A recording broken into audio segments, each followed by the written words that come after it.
So what we are going to do today is called the Search method.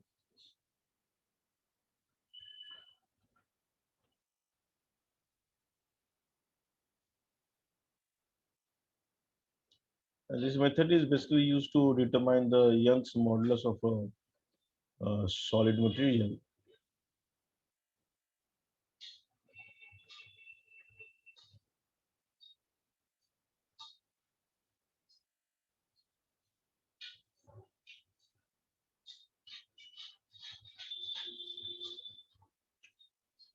There is a very interesting story behind this elasticity chapter.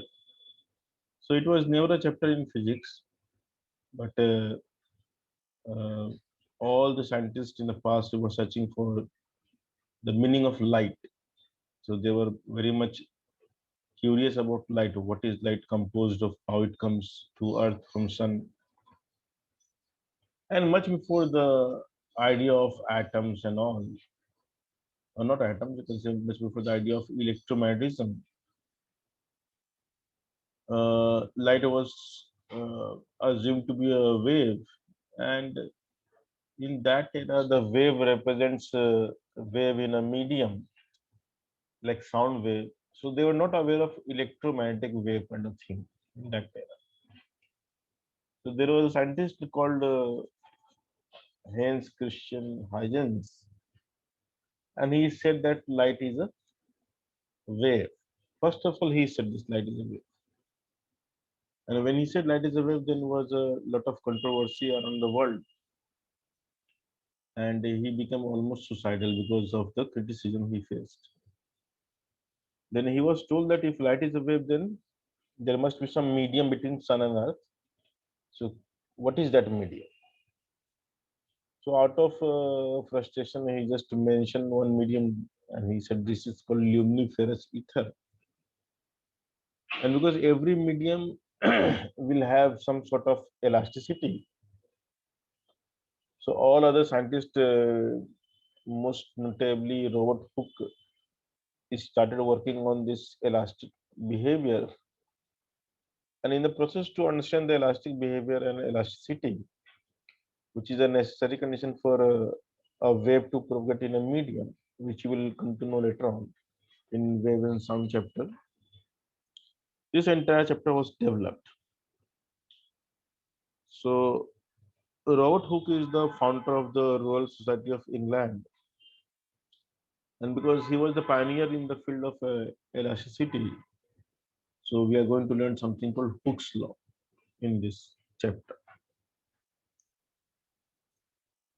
So the search method was like much later, like it is in maybe 50 or 100 years later than what I said. And this method was to determine the Young's modulus of a steel wire. So what we do in this method is we have a suspension, and we suspend two steel wires. So we'll take two steel wires.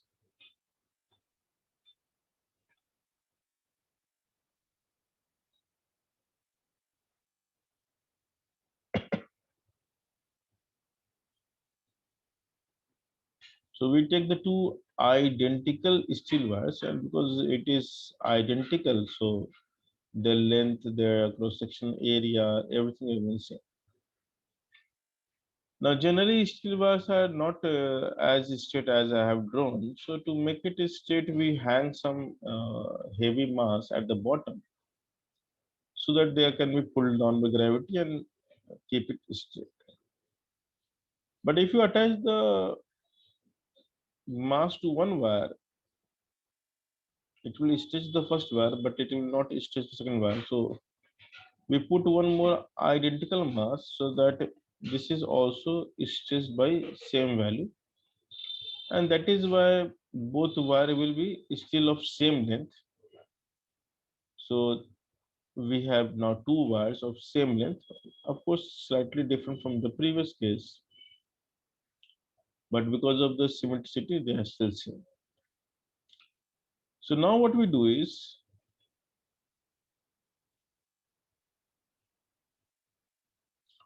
so What is elasticity? It is the ability to regain original shape, size, or dimension upon the removal of deforming force. It means it will have some deforming force, and once you remove it, then it should go back to the same dimension. And if it is so, then we can say it is elastic. Okay, just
so now, as per the definition,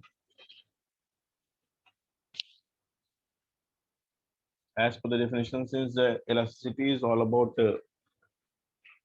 going back to the original dimension once the force is removed. So what we do is we do the loading and unloading in this experiment. What does it mean? So we load one of the wire, we put some weight, we hang some extra weight, and we check the deformation, like how much it is getting elongated. Then what we do is we remove the same amount of mass which we put, and we again check that how much it goes back. Now to measure the deformation part, we need to have some scale. So as a standard protocol, we attach two scale. So one scale is attached to the first wire, you can say, or first mass. That's better. And one of the wire we call is standard wire because we are not going to hang anything from there. So this will remain of the same length. So we call it standard wire. And it is attached to a scale which we call main scale. This is the main scale basically.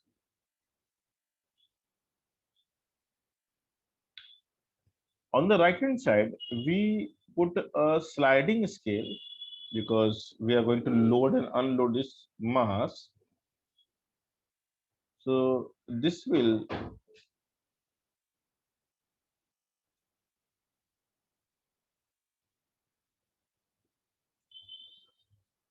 slide over the blue scale, which is a fixed scale, and the pink scale will slide because the right wire we can load by some extra mass, and then we unload. So check whether it goes back or not. So the main scale zero in the this is called the vernier scale. So now scale that we attach to the like loading wire. So we call it loading wire. This is called the vernier scale.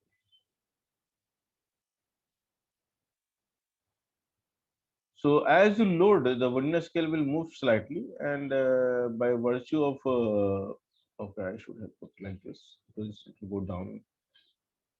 Put the zero here.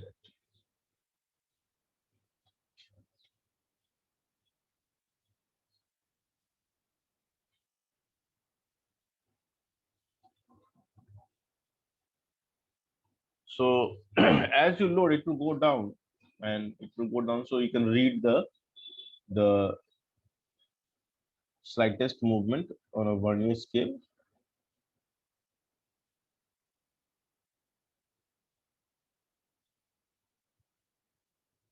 something like that. Let me do it randomly.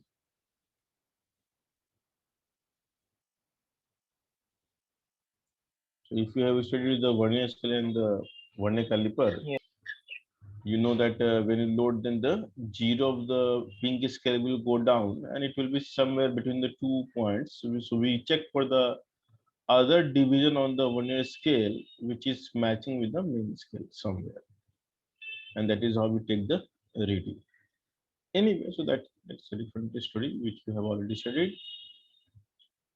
So what we do is we add some mass, we check for the deformation, we remove the mass, we check for the where it goes back, and we make a like a table that what is the deformation for a given load actually. So we increase the load value, we decrease the load value, and we check for the uh, deformation and recovery both uh, as per the loading and unloading. Okay. So this is how we use the vernier caliper, and what we do is we plot the graph. So generally, what we plot is load versus deformation.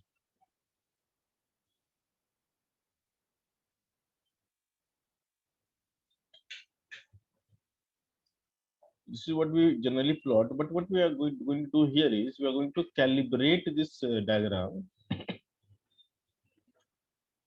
and we calibrate by dividing the load with area of cross section. So that becomes the stress actually, and the deformation we divide by the original length of the wire, and we call it strain.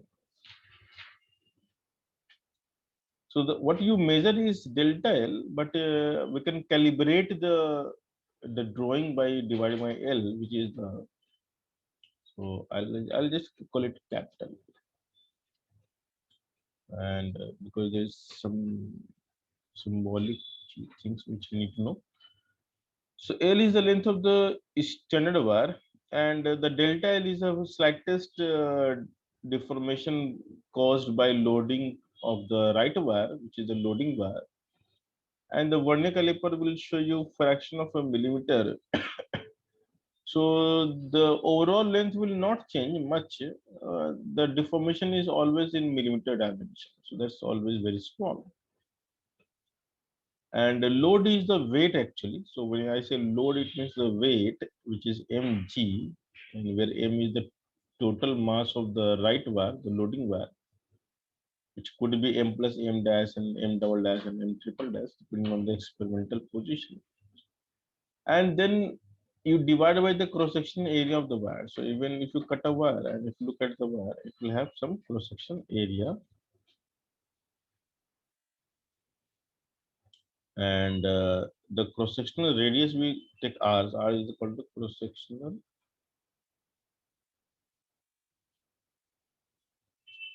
radius, and the stress part, the stress is defined as the total load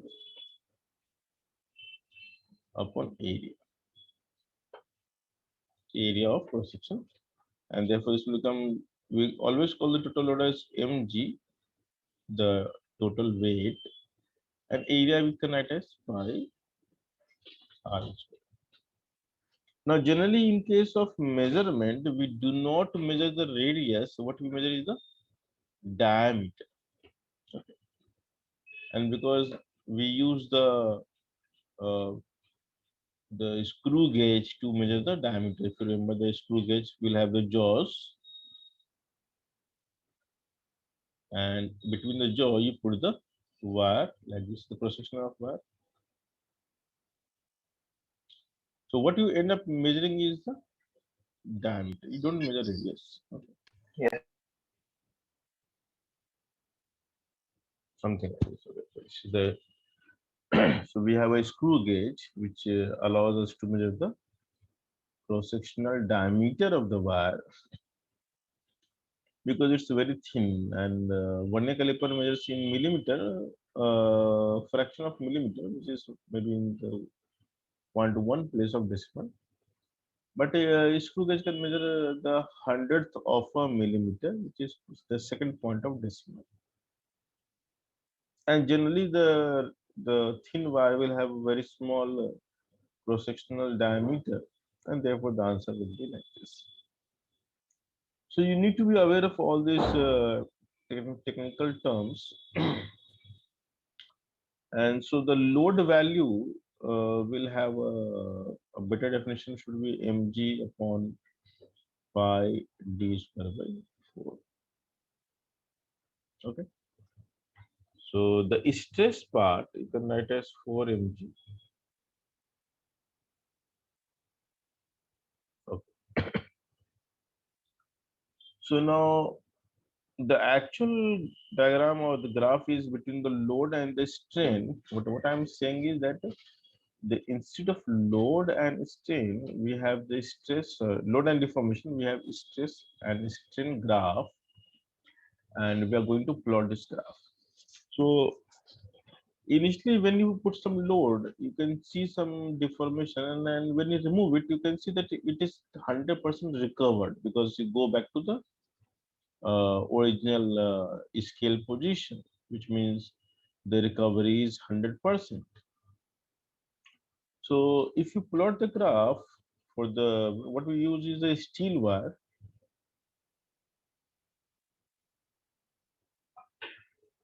and it is a soft iron wire, and that is what we are doing this experiment for. So deformation will not be very much, right? There is a very small deformation. So on a scale which is maybe we can think the bottom scale, the deformation as a fraction of millimeter. So maybe I can say this is, let's say, 5 millimeter, which is upper range of measurement, and generally we have uh, 1 millimeter, which is further divided into many parts. Or maybe you can think the horizontal range as up to 2 millimeter, because the maximum it will deform is 2 to 3 millimeter, and the actual length of the wire we take as roughly 2 meter or 1 meter. So anyway, this is not important how big the wire is and how much the deformation is, but the graph is very important to us to understand. So when you start stretching the wire by loading the wire, the graph will look like pretty much straight, and not just straight. It will be very close to the slope will be very high because of the obvious reason, because we can't have much deformation. That's the reality. The reality is we have a very small amount of deformation. So maybe the blue line is intersecting at the point which may be 1 millimeter. This could be possible. So you can see that up to a small amount of deformation, the graph is pretty much a straight line, which says that the stress is growing very rapidly because slope is high, and deformation of just 1 mm can lead the load value to quite a significant level, as you can see. So this is the graph part, the first part, and the graph is completely linear, which means the load and the deformation are proportionally varying with each other. So that's why the line is a straight line. So there's a proportional variation between the two.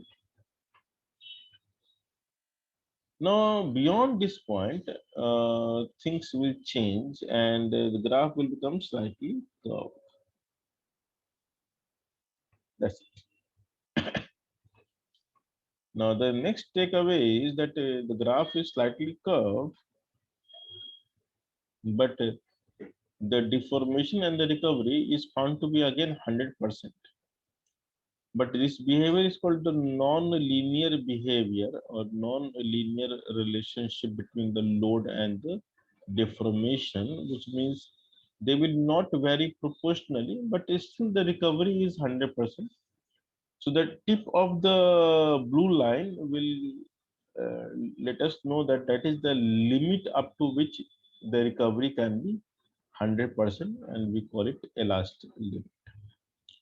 So there is a technical name for every point here. So this is called elastic limit, but the first limit that we drew is called proportional limit, because it's proportional.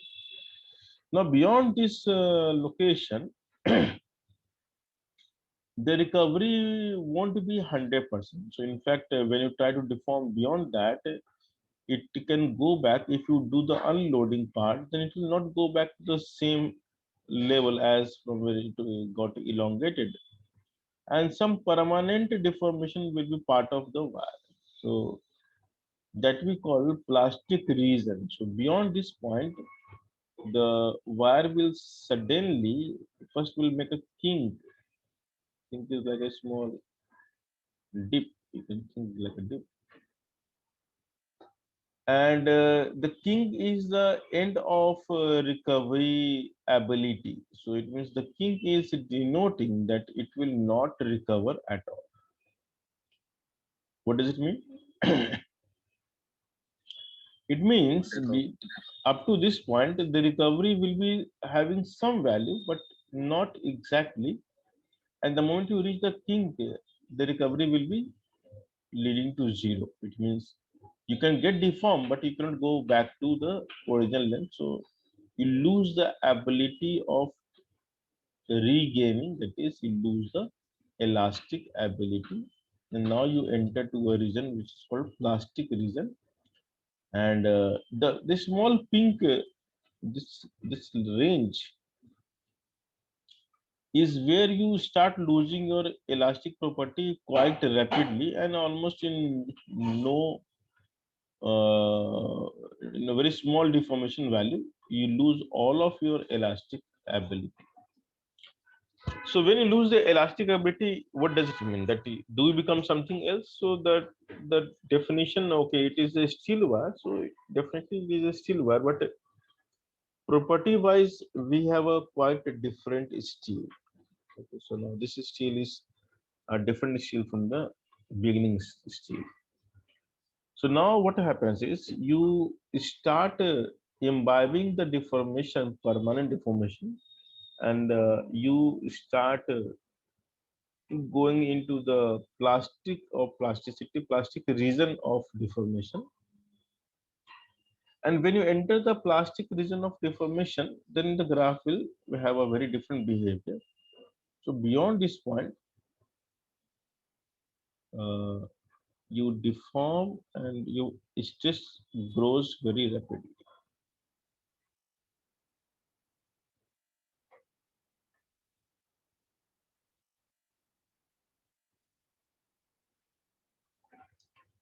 And let's say this is where you snap. Now there's something very interesting. You can see that the stress is growing up to certain value, but there is a maxima, and after that maxima, only here, there is a declining phase before it snaps.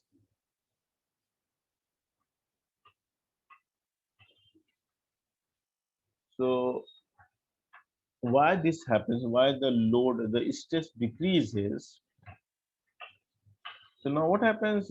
As you keep on stretching a wire, there is a phenomena called necking. So at this point, sorry.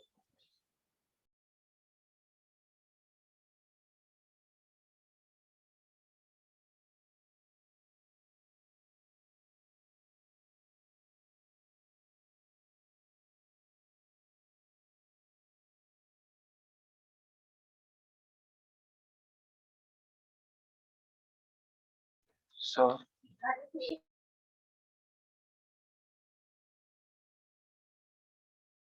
Yes, tell me. so can you repeat what is the curve region before the king?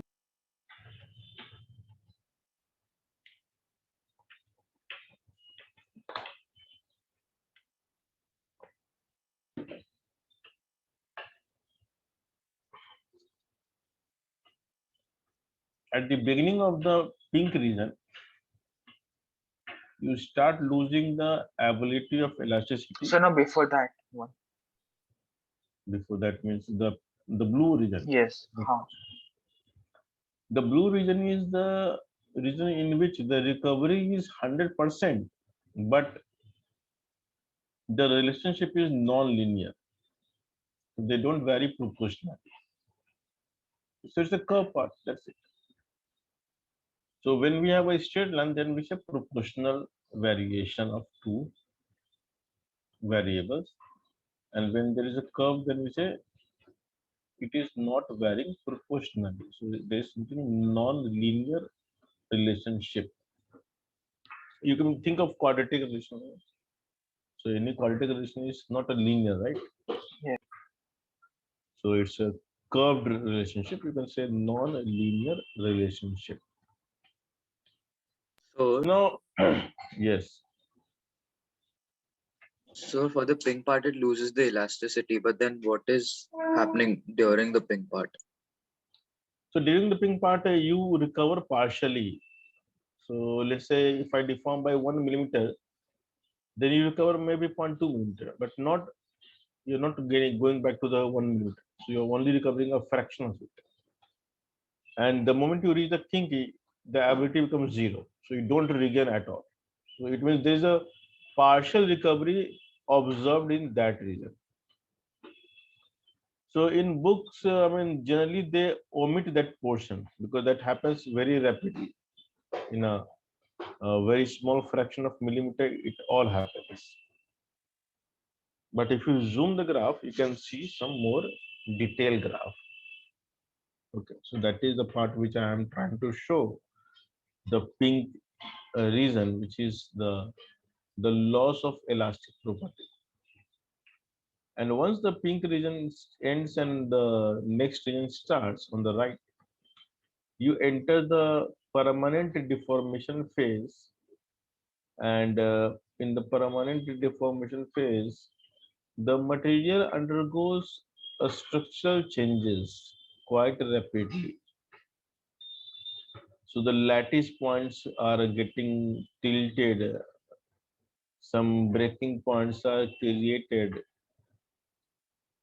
some defective parts are generated, and eventually there is no material which we manufacture is going to be perfect. So there is no question of perfection. So every material will have some sort of a structural defect, and these defects are not visible to human eye, but these defects are always present. So what happens in every object which you stretch, there is a time when some portion of the wire will be really thin, and we call it necking process. So make a neck, and the neck is a part of the wire which may be the weakest part of the wire, and the neck is depending upon the object only. So you do not decide where the neck will form, but it will form somewhere which you don't know. It depends on the entirely, I mean, the weakest point of the wire. So neck is a point which is quite thinner compared to the rest of the wire. And because it is the thinnest cross section area, you can see this is the smallest area of cross section. So the stress developed near the neck is the maximum stress. So in any wire, the smallest cross section decides or determines the maximum stress.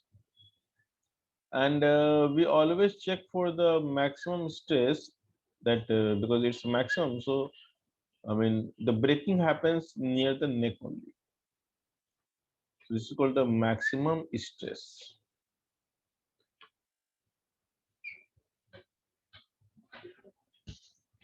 Okay. So now after this necking point, you can see there is a decrease in stress. And now the question is very interesting: why the load will or stress will decrease? I mean, effectively. The reason is the moment you reach the necking point, the wire atoms will be far apart compared to the initial case, that they stop attracting much. So the cause of elasticity is the atomic attraction. And when you deform something beyond certain limit, then their attractive ability decreases suddenly. And therefore, instead of increasing of stress, the stress will decrease and it will just stretch like a fluid and before it will snap. So this is called the plastic deformation, and it will be stretched for some time and it will then break. Now breaking is something very simple, that we do not have sufficient atoms near the neck to hold each other, so they simply get a disjoint. So we call it breaking, because nothing breaks eventually. Every atom is still the atom only. You do not break the atom, you detach the atom. So the atom on the left of cross section and the atom on the right of the cross section, they lose the attractive ability than the load and they get separated. That is how we see as a break. So this is the whole idea of the experiment. So we have certain point to be discussed. So we'll name it. So I'll name this as A and I'll call it B. Then I'll call it C. I'll call it, this is D and this is E. So let's name the point. A is called proportional limit. B is called elastic limit, because your ability is still elastic, but the relationship is non-linear. Then the C is called the yield point, which means you yield up to that range, and then beyond that there is no question of recovery actually. So that's called yield point. So D is called, you can say, necking,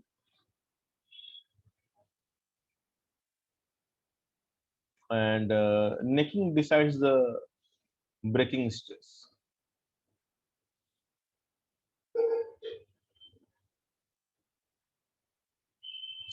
So once you reach the necking point, then beyond that graph, you can see that will happen automatically. So you don't to think do anything.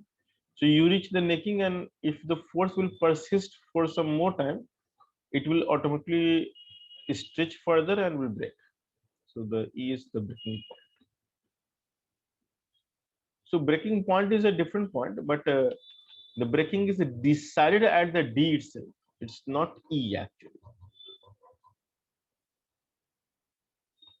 So you break at E, that's a different story, but uh, you would have broken, I mean, that we can decide once you reach the D itself.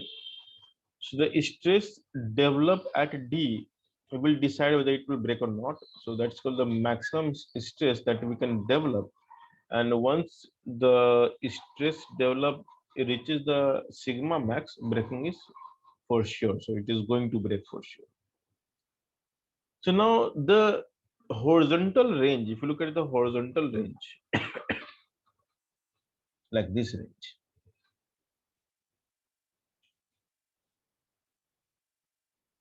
So this range is called uh, the ability called ductility. So the bigger the range, it means the material is more ductile, because ductility is all about the ability to be withdrawn into wires, right? In wires. So if something is ductile, it will be stressed more and more. So it means the deformation will be much bigger, and the reason by the horizontal arrow will decide how ductile it is. So if I give you two graphs, and if I tell you to compare the ductility, what you will do is you will check this region actually. You will check the length of the plastic region, and the one with the bigger plastic region means it is more ductile. Gold is the maximum, right? Gold has maximum. Yeah, so I can say that if I say this as some sort of length PQ, then ductility will be proportional to length P. So we have something called brittleness. So what is brittleness?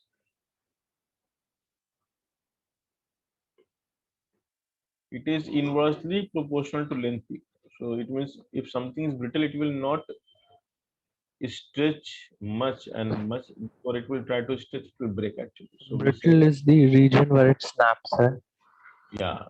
So how quickly it is snaps. So let's say if you have a ceramic plate and if you have a steel plate and if you drop both of them, then which one will break first? So ceramic. Ceramic. Okay. In fact, the steel plate will never break because they have the ability to get deformed. So it will get dented. So if you look at Yeah. the steel plate, it may get dented, but it will not break as such. So it's all about the arrangement of atoms, like which behavior will be shown by the object. It depends on various factors. So in Yeah. ceramic, we Yes. don't have the the movement part possible. Yeah, I So think that they had a test of a steel wire and a Kevlar wire, and they both attached weights to it to make see when it snaps. And they do the graph. hardness is something different. So hardness never decides the elastic behavior. No, so I'm saying the weight. They attach two strings, one steel and one Kevlar, and then they measured the elasticity of both when the steel snapped earlier. That's the Yes. So you will be asked variety of questions, and in each question they will ask you read the graph. So one should be very much good with reading the graph part, how to read the graph, and to understand the meaning of various dimension, and the slope also decides something which will come to know very soon. We call it Young's modulus itself. So when you try to determine the slope of the linear part, that is the toughness of the wire. So we call it toughness. I mean, not toughness. We say Young's modulus basically. Now there is something called toughness of a wire. Okay, so toughness is decided by the entire area under the curve. So if I if I just color this area,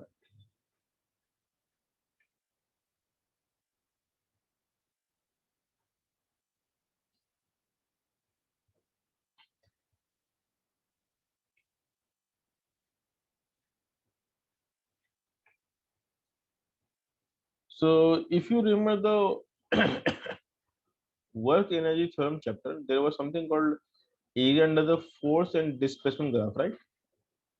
Yeah. And that used to give work, right? Hmm. So you can see that it is similar to the force, which is like a load, and the deformation like a displacement. So area under this graph will give you what? Some sort of work only, but we don't say work. We say, of course, energy is spent, or we say energy density. Basically, will come to this called energy density. So this region is called the area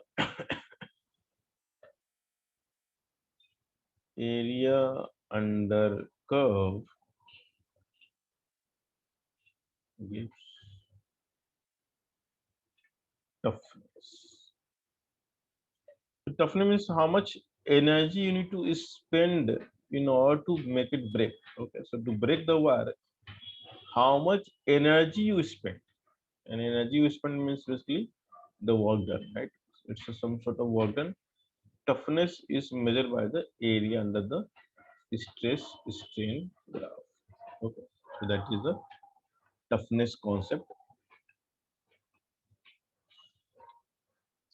in physics. So when you set up something, it means it demands more work to make this possible, to break this bar, and a lesser toughness means it demands less work. So if we have two identical bar and with identical cross section, and then we can compare the toughness of the two wires made of different metal, which break first and which break later on. And not only breaking point decides, what decides is the area under the curve. So it is quite possible that you may have some area. I'm just going to go and remove it, in which it goes much ahead and then breaks here. So maybe this area is look like it's small, but this may be more area, so it's more tough. So although it's a brittle, but it's more tough. Yeah. Toughness, toughness is all about the. So now, based on this graph, we are going to define the Hooke's law.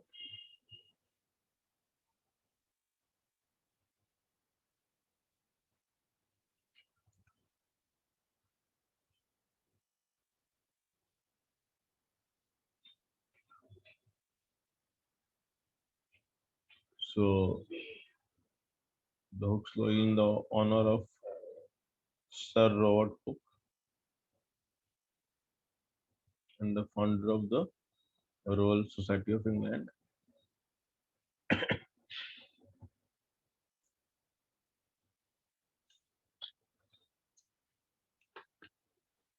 And then the guy who next became the dean of this school was called Lord Kelvin. And then many came later on. Newton also became the part of it. So what Hooke's law says that uh, the ratio of stress and strain within proportional limit remains constant. The ratio of stress to the strain within proportional limit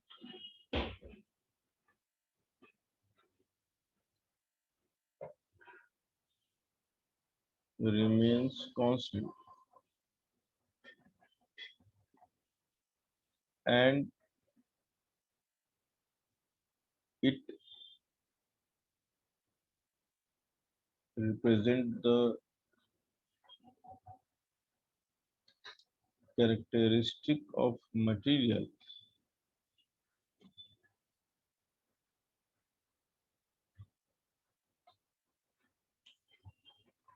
This characteristic is called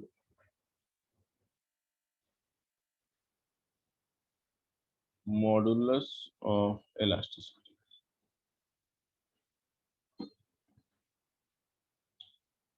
So and this is actually when this was stated. It means this Searle's experiment was not performed. This is the experiment performed much later in the history. So it was his intuition that these two things will be proportional. That intuition is a really big intuition, which is proved by the Searle's actually.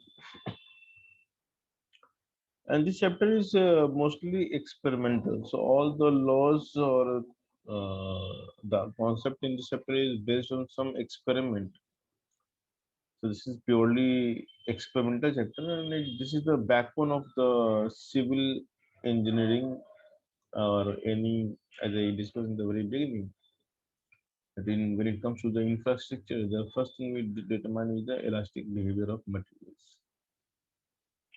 So whether it is a construction of a building or bridges or airports or whatever, the first thing that we need to understand is the concept of strength of material, what it can withstand. So now there are multiple types of modulus of elasticity.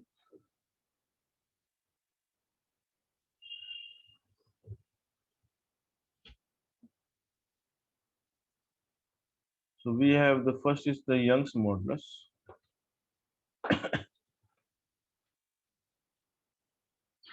Second is called the bulk modulus. And the third that we define is called the modulus of rigidity.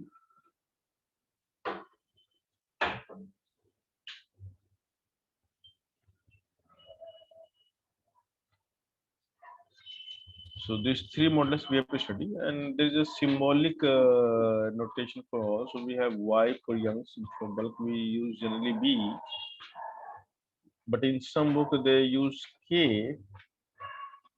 So our symbol will be B only, and we choose K for the compressibility, which is the inverse of bulk modulus. So these two are related. We call compressibility K.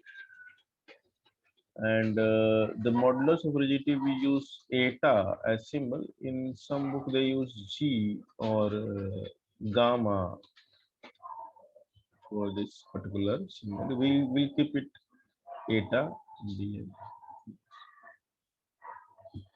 Some book for Young's modulus they use E also, so we'll not choose E.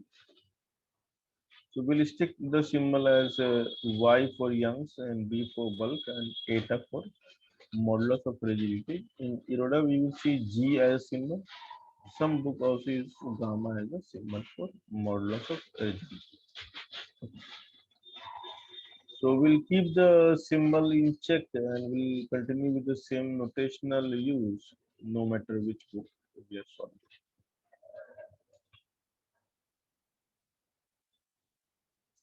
So let's start with the first one.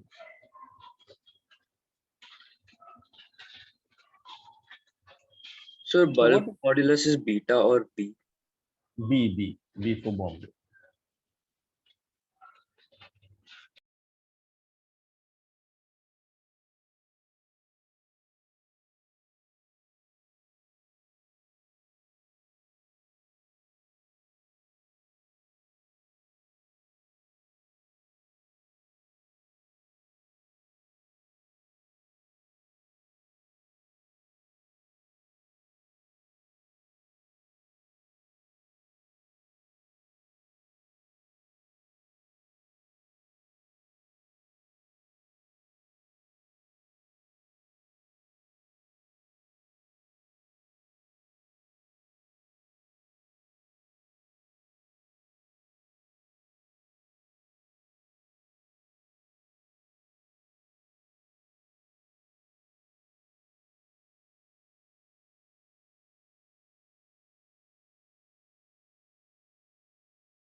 The first one is the Young's modulus, and when we define this Young's modulus, so we define when we are trying to figure out the deformation along the force applied. So generally for linear object we apply, but you can apply for any object even if dimensions are well defined. So deformation when you measure along the applied force, we measure by the Young's modulus. So it's for one dimension basically. So for one dimension. So we always measure along the one direction, one particular direction you can say, or one dimension. So how we define this? So it is defined as the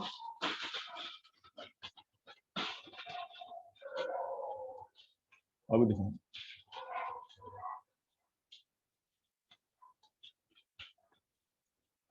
normal stress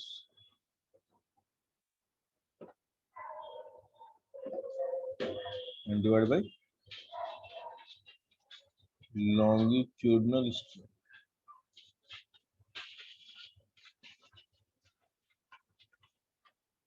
What does it mean? So let's say we have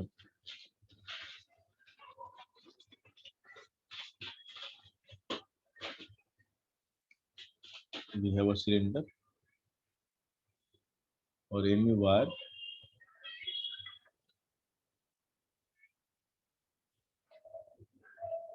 and you pull this cylinder like this along the length. So this is how you apply the force. So because the area of the wire and the force are mutually perpendicular, so what you develop is called the normal stress. And because the deformation we are trying to calculate is along the length of the wire or the rod itself, so we call it longitudinal strain. So strain that we measure along the applied force is called longitudinal strain. So how we write this term? So we can write as normal stress. So that's sigma L upon longitudinal strain. So that epsilon L. So the stress we always write as Young's modulus multiplied by strain. This is how we should practice writing. Stress equals to Young's modulus into strain. Now, in writing situation, the way of writing stress will change. So, for example, in this case, the stress we can write as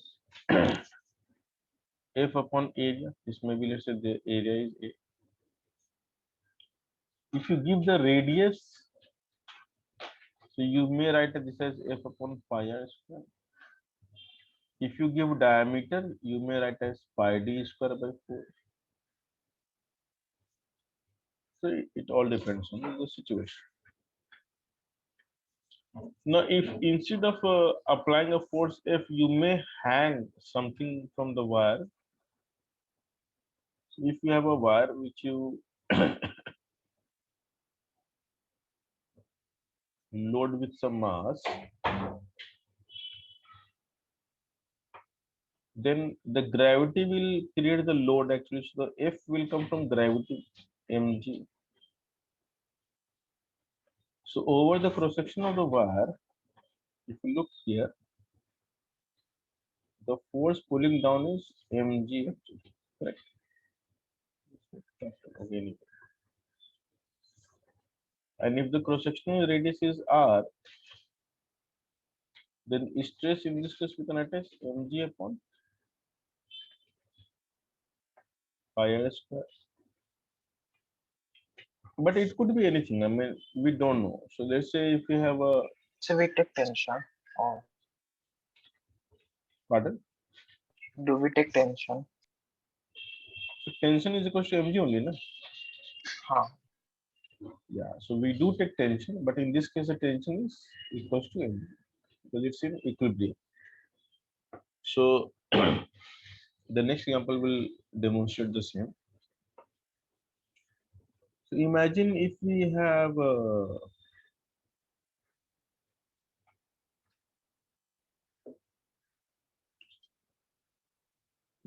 some object.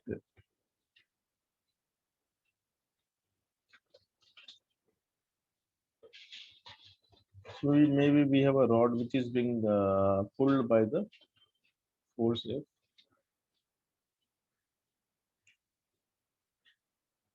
and mass is M, length is L. So here the stress will be constant or variable because this is not at rest. So the tension here is not equals to the applied force, correct? So as you go from left to right, the tension will change. So although the area of cross section, let's say A, is everywhere maintained, but as you go from left to right, the tension will vary. So if you want to know what is the stress developed at this location, so you need to know the tension of this location. So we can say the stress at this location is the tension developed at this location upon area. So now it remains as an exercise that how to find the tension at this location. Let's say this location is situated x distance away. So we have done this in the laws of motion chapter, but can you do it now? What is the tension there? Yes. Tell me.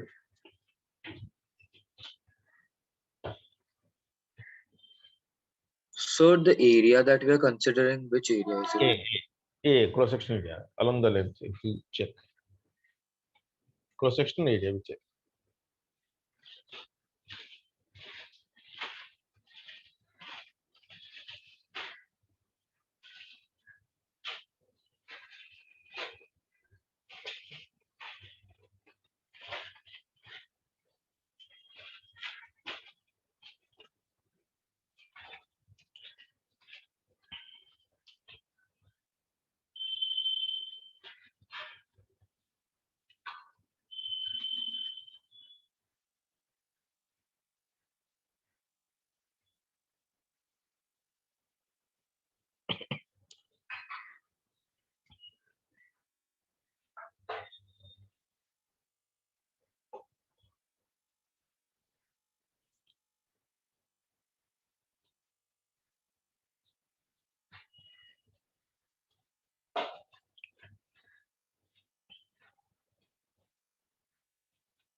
M by L into X into acceleration. Pardon? M by L into X into acceleration. Okay. So m by L into x into acceleration. So what is acceleration there?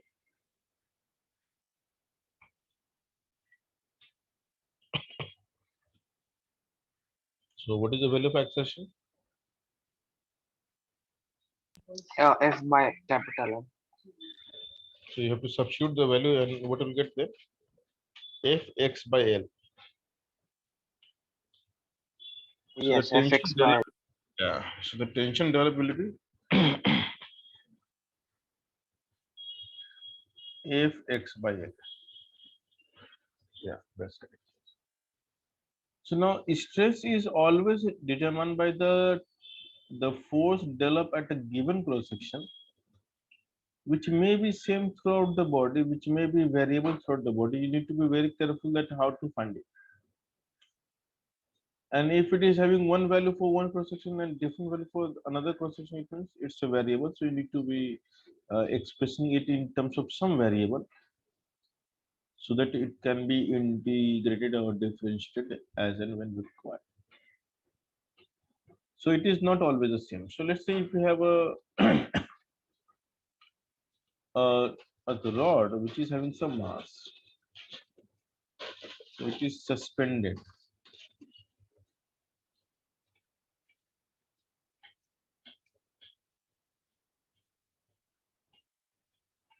of mass m and length. Now here, what do you think that the stress in every cross section will be same or different?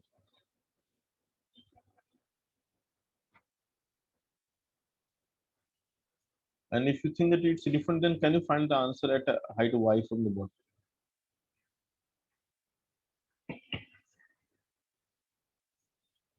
So whenever tension is a variable, Yes, a variable. yeah, so the stress will be also variable, and because the stress is variable, we need to express it some variable only. So we choose y as a variable. It's vertical, looks logical. So what is the tension or the stress at this location? So I want to know the stress at this location. What is the stress of this location? This point. Let's say A is the area of question, or you can say take the radius as well. Mg y by L. Cross sectional radius. Yes. Tell me. Mg Y by L is the tension. is the tension, and upon area we tried to get the stress. Area. Yeah. So tension is definitely mg y by L. So this chapter is all about can you find the tension at a given cross section and do the manipulation. So what Young's modulus is saying that the stress developed is related to the Young's modulus into strain. Now if the stress is constant, if constant for all cross-sectional area, or simply if sigma is constant, which means throughout the body cross-section. In such case, you can write stress equals to Young's modulus into total deformation upon original length. This is how we write if it is constant, and this will give you the direct the total deformation if you know the stress value because it's constant. So you can directly find the total deformation by this formula. So at one shot you get the net deformation knowing that stress is constant in value. But what if stress is variable? When sigma is variable, you cannot use the formula delta L by L. You cannot write like this. So the way of writing will just change slightly. So instead of writing delta L by L, what we write is dl by dx. So what is the meaning of dl by dx? The dl is the deformation of a rod of length dx.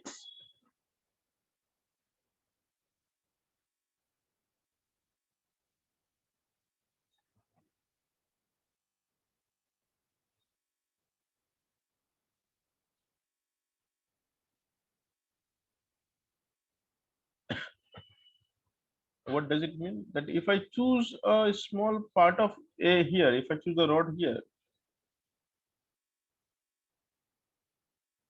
this rod is like dx length. And the tension that we have calculated, this tension will be almost same for both sides, right? Of this rod, because this is very small. So we will not consider any change in this length, right? So tension will be same. And now because the tension is constant for this length, so we can apply the constant formula. So this formula we can apply stress equals to Young's modulus into, because it's a very small length dx, so we cannot have the delta, we have dl deformation and the length is only dx. So this is how we express. Understood? So it could be dx, it could be dy, it could be dz, depending on which variable you have taken. So whenever sigma is variable, the way of writing will change. We write stress equals to Young's modulus into strain, and the strain we have to substitute as dl by dx, and dl is the deformation. If you want to change the name of variable, because sometimes L is given as a length of rod, so you can switch to dl dash just to, I mean, not coincide with the variable already used. You have to be careful about the variable or the naming part. So generally, you can make it dl dash, which is more convenient. So whenever stress is a variable, you go to a random location, you cut a small part of the body, you find the stress at that location, you calculate the formula, and then you do the integration. So to find the net elongation in such case, you can attach the variable sigma into dx upon y, and then you integrate. And this will give you the net delta L. So now this is delta L, you can write like this. So in the first case, you have to write it this directly because sigma was constant, but here sigma is a variable, so you have to do the integration. So now this is the one very important exercise for you, and this exercise is the only exercise which you need in the wave and sound chapter when you find the velocity of wave in a rod or a string, because there also we need tension and all those things. So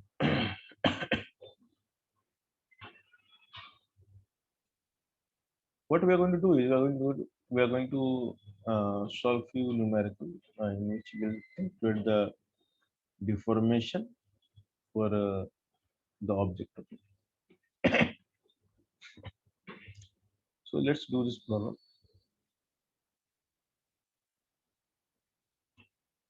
Let's say we have a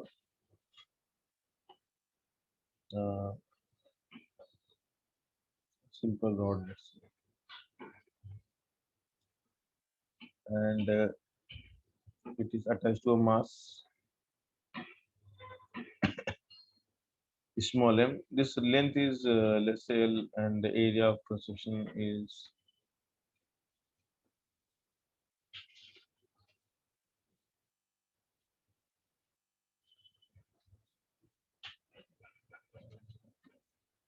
so the mass of the wire is not given because it is insignificant compared to the hanging mass. So we will just assume massless.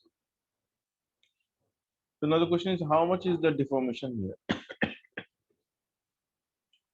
So because here the tension we'll consider as same throughout, which is equals to mg.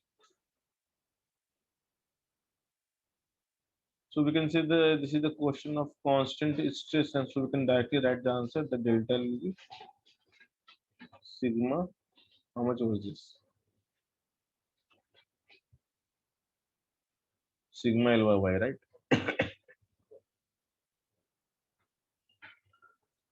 And so what's the answer? 4 mg by pi d square into L by. So if R is given, you can write like this. Okay. So it's very easy.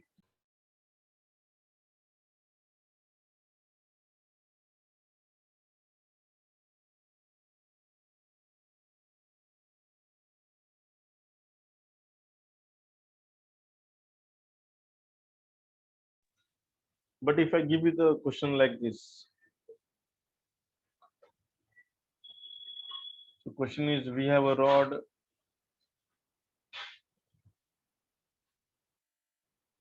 of cross-section area A and length as capital L and smallest is Y.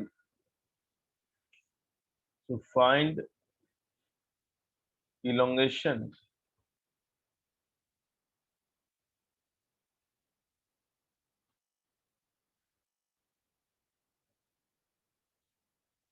due to its own weight.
ML by 2AR.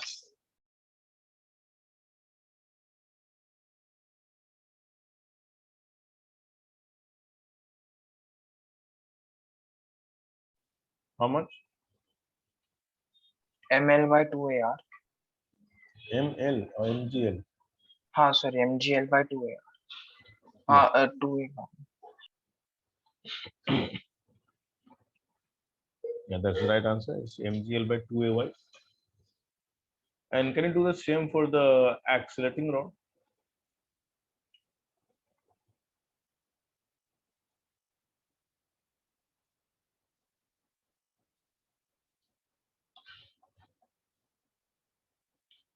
So if it is on a smooth surface,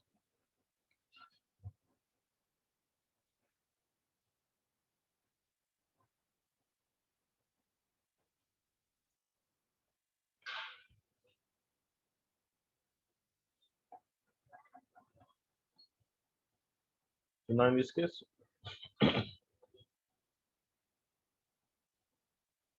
mass m. What is delta L?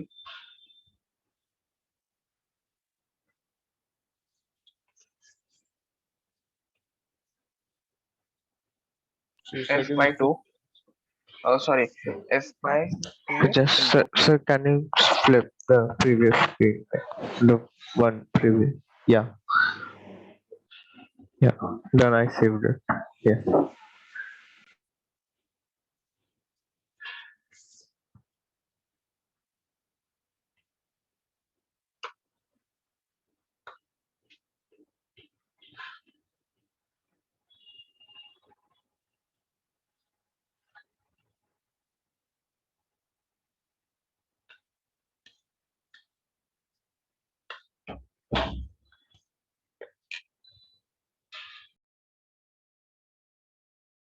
Sir, FL by 2 A gamma.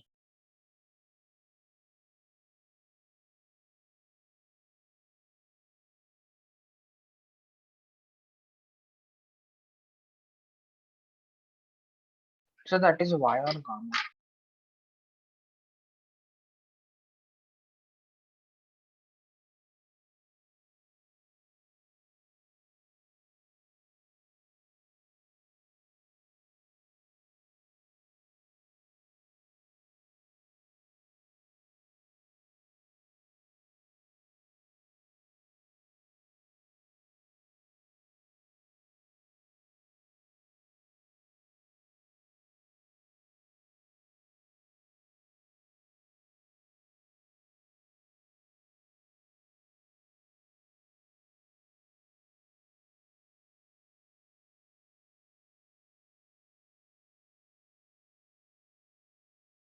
It is y actually. Yes. So the third case is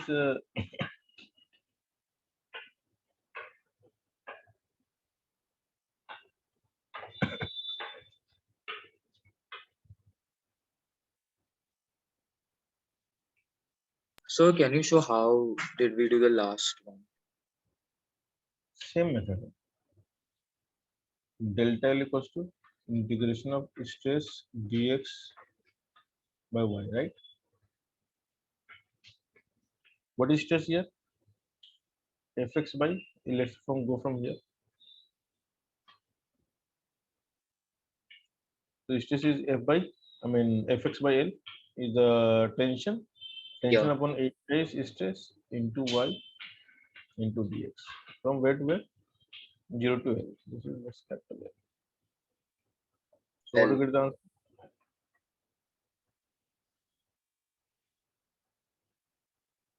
X dx is x square by 2, which is L square by 2, and L is from here below. If you cancel out. Okay. Yes, yes, sound.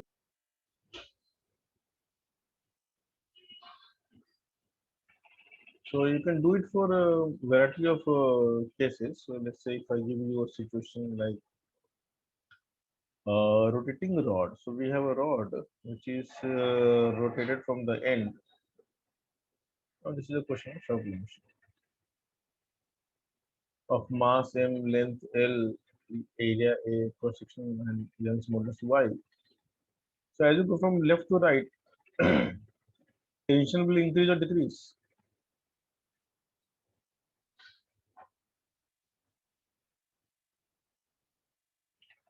So tension is a variable or constant here. Mass is constant. Length. Yeah.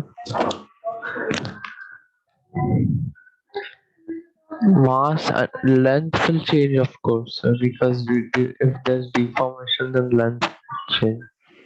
So variable. So tell me the answer then. If it is variable, then find the elongation.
Sir, m omega square L square by 2ay. No.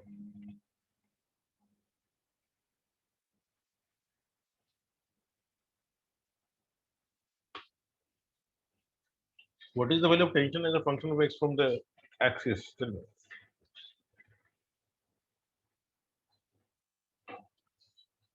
If I ask you, what is the tension here? Tell me.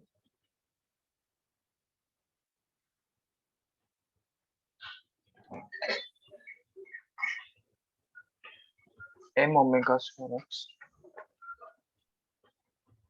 How?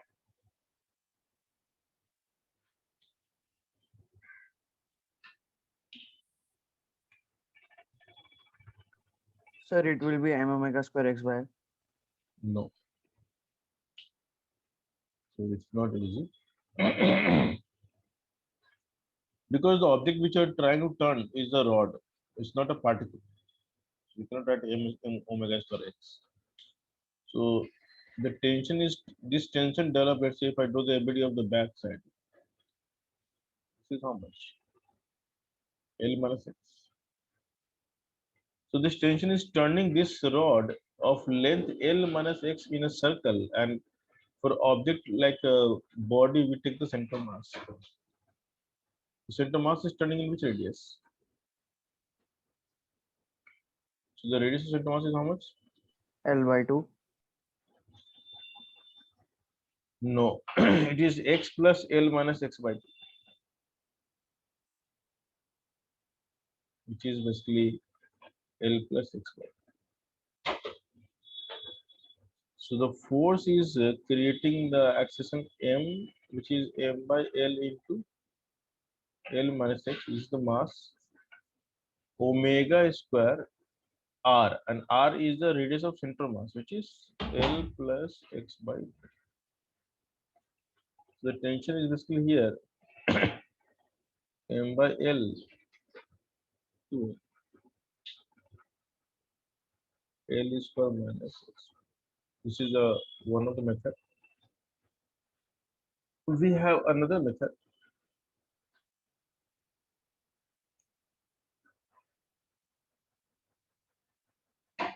So the other method says that you go x and cut dx. Now this is a particle because this is dx. The tension on this side, let's call it T, and the tension on this side, let's call it T plus dt, because tension is variable. And now this particle is moving in a circle. That is so.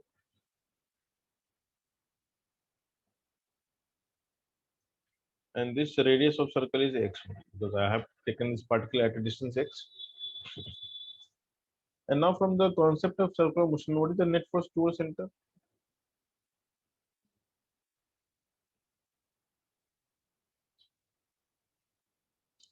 So net force towards center is T minus T plus dt. M is dm, which is okay, I'll write later. So minus dt is equal to how much? M by L dx. So minus dt is equals to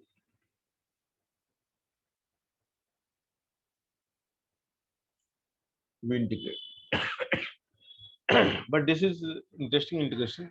We don't know the tension at x equals to 0. Rather, we know the tension at x equals to L, because the free end will have 0 tension. So when you put x equals to L, what you get is the free end of the rod, the right end, and the tension there is 0. And now if you do the integration, you get the answer exactly as above.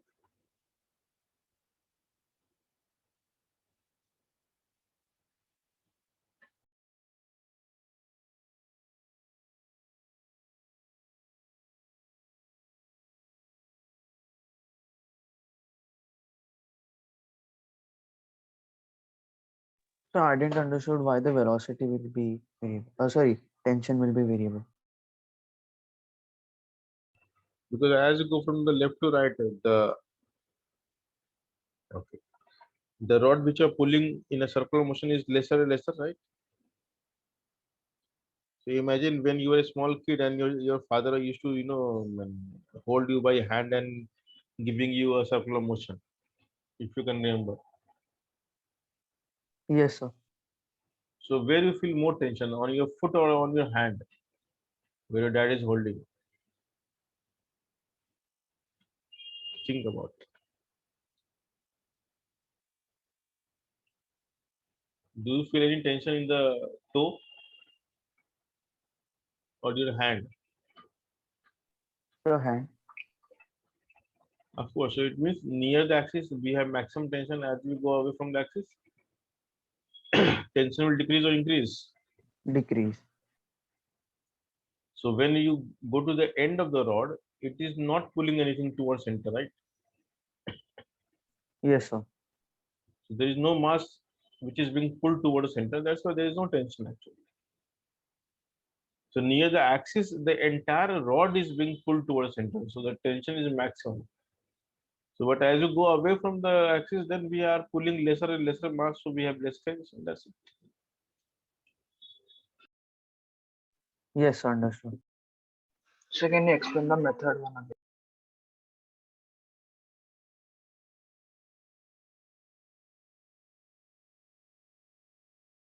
Which method? The first or second? First one. First is simple. We write net force equals to mass being pulled omega square into xcm, the center mass radius. That's it. What we are looking for is in what circle the center mass is moving. And when we have a body, then we write the laws of motion only for center mass, if you remember. This Yes. is what we have in the rotational elements, right? For every moving body, the laws of motion is written only for center of mass, not for the any particular point. In case of particle, you write net force equals to mass into acceleration. In case of body, you write net force equals to mass into acceleration of center of mass, ACM. Correct? Yes. Sir, I understood that, but I didn't understand that L plus X by 2 one. So what is ACM? Omega square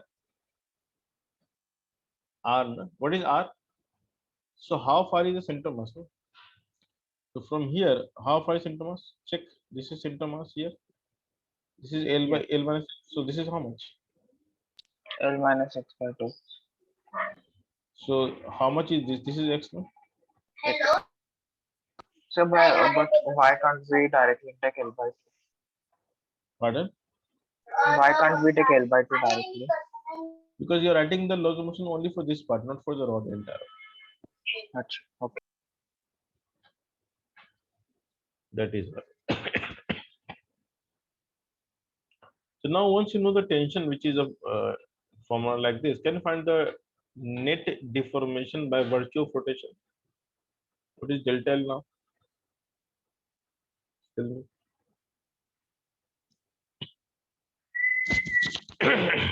Tell me the delta L value.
Okay, guys, you got the answer?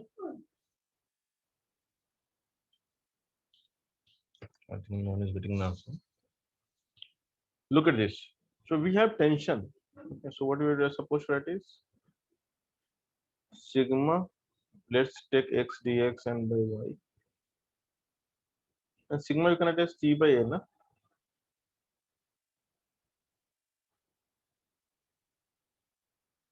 So you can take ay outside and T is how much? This value. Let's substitute the value.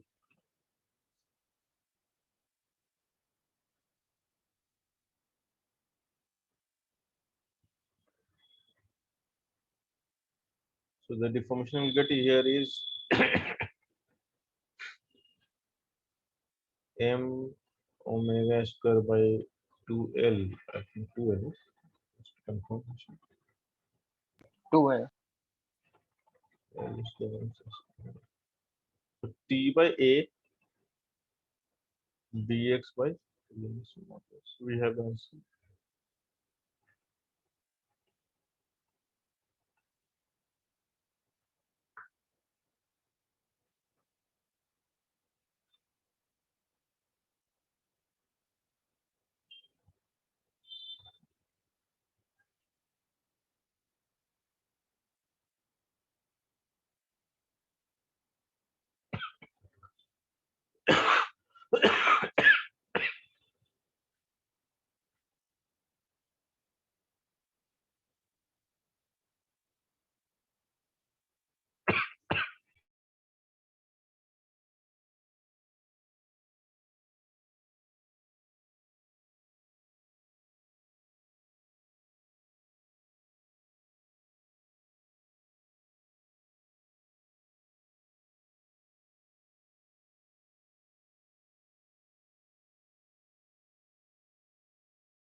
So can you show the previous page?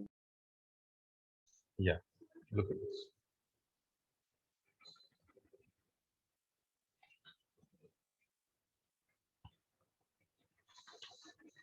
So I hope this is clear to all of you. Yes. Sorry.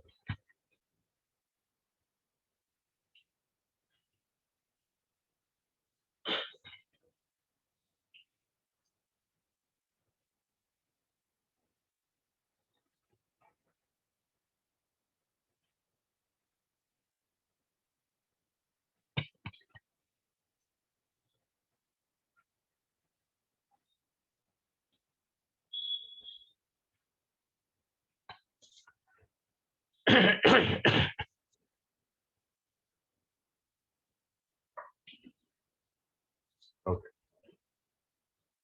So next we can learn something called equilibrium of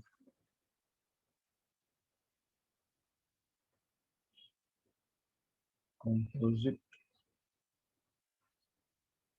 bodies. So let's say we have a. This is difficult for you to understand what is happening here, but just try to understand. Divide into three different lengths. Okay, and let's say the lengths are L1, L2, and L3. And then we have force acting. So the force acting is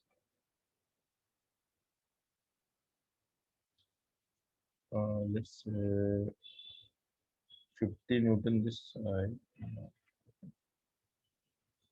This is 50 Newton.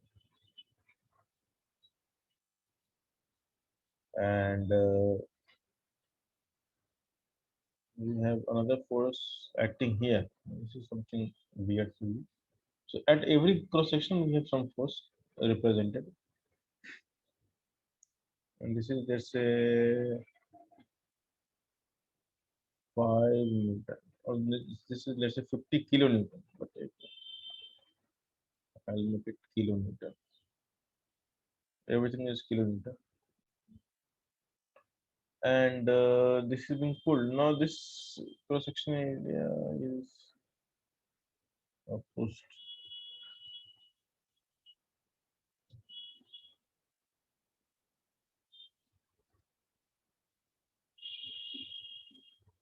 This is okay.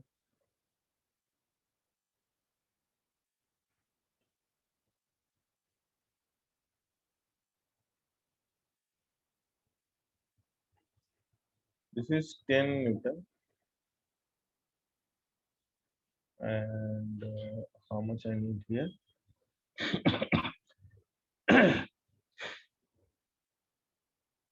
And this is, let's say,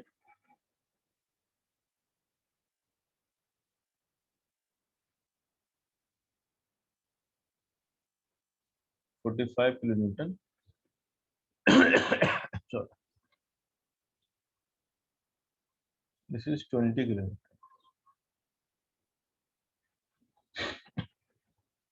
Okay, fine. So now you can see that if you look at all the arrow on the right side, which is 45 and 20, and all the arrow on the left is 55 and 10. And if you add all values, you can see net force is 0, correct? So you can clearly see the net force is how much? Yes. 0. 0, 0. So it means the body is at equilibrium. Sorry. And cross-sectional area is same for the entire body. And we're supposed to find the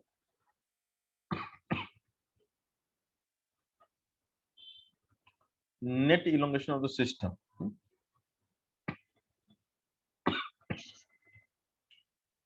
And let's say the Young's modulus of each part is different. So we can say this is Young's modulus is y1. This is y2. So this composite body is not one body. So maybe some metallic body which we connect together. And in complex machinery, these things are very much common. You need to design something which can withstand different values of stress because it is subjected to different value of forces. So now every part we have to draw ABD separately. So that's the first thing is that you need to draw the ABD of each part separately. We have to draw 3 ABDs. And how we do is we start with the corner one, the edge one. So we know this force is 50 Newton, 50 kilonewton. So for equilibrium, only thing possible is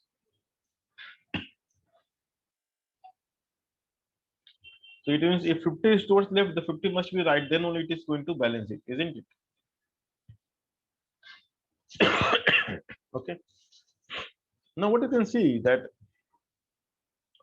the force acting on this cross section on the left is 15 kilonewton, 10 and 5. And what we need is we need a net force of 50 towards right.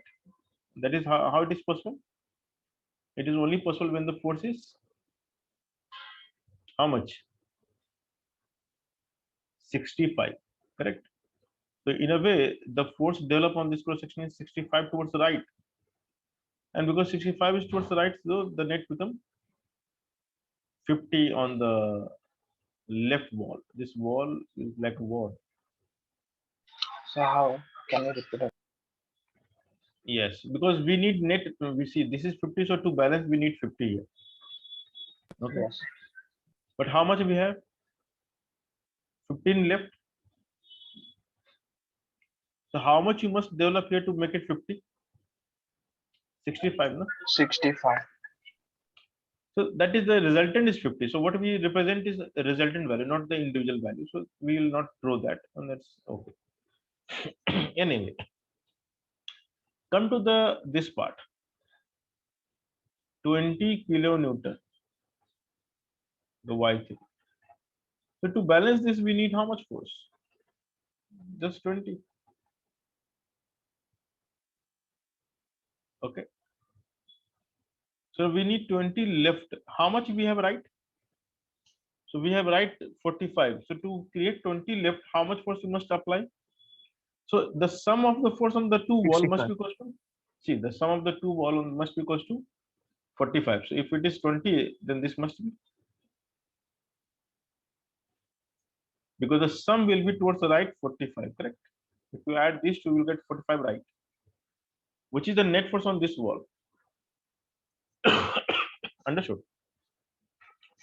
So the net force must be equal to what we have given in the exam in the diagram, and this is how we think. If 20 is left, then 65 must be right. And now this is also 65. Now you can see that everything is as per the wall sum is maintained, right? If you add these two, what you get? 15 left. You can see 15 left on this wall.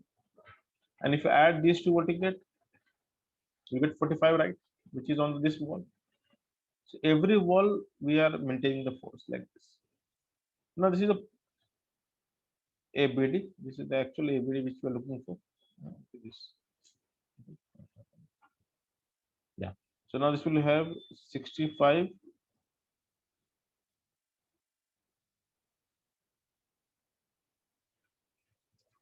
So because now we know the force at each cross section, and this is constant cross section and constant stress formula. So delta L1 we can write as sigma 1 L1 by Y1. Delta L2 will be sigma 2 L2 Y2.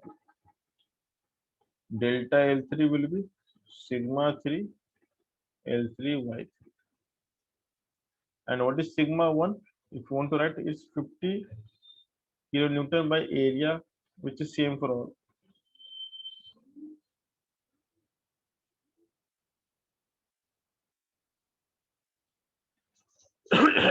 Sorry.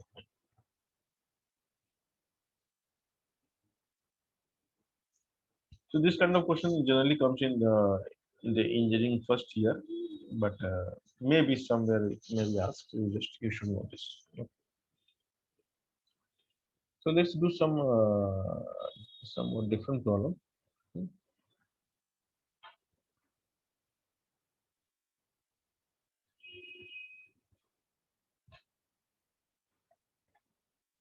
So can you show the last one? So you all have AC Verma right now. Yes. Yes. So go to question number 10 of elasticity.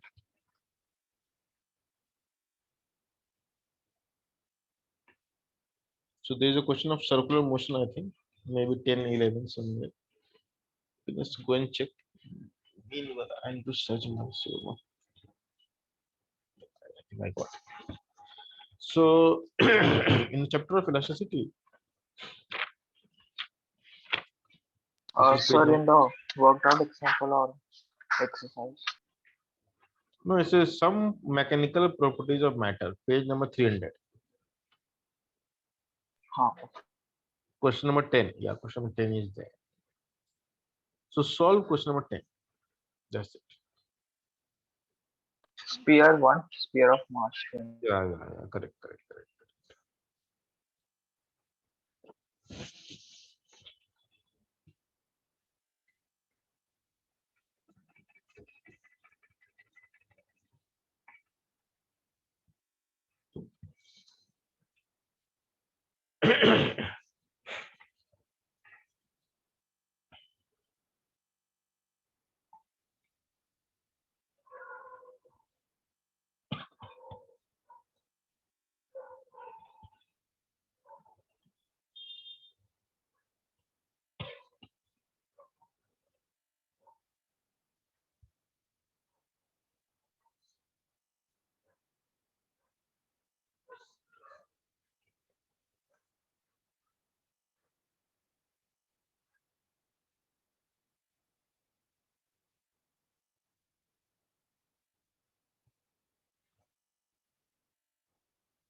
Done.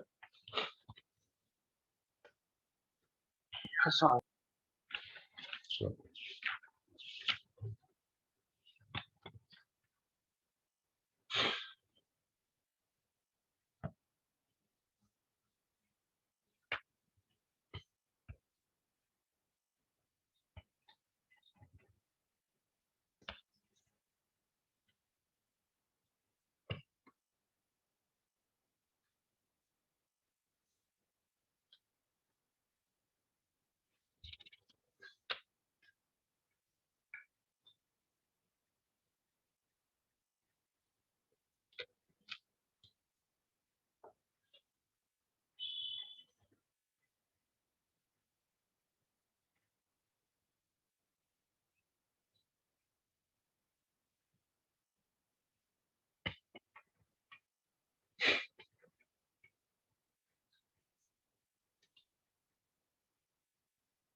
So cos inverse 0.4,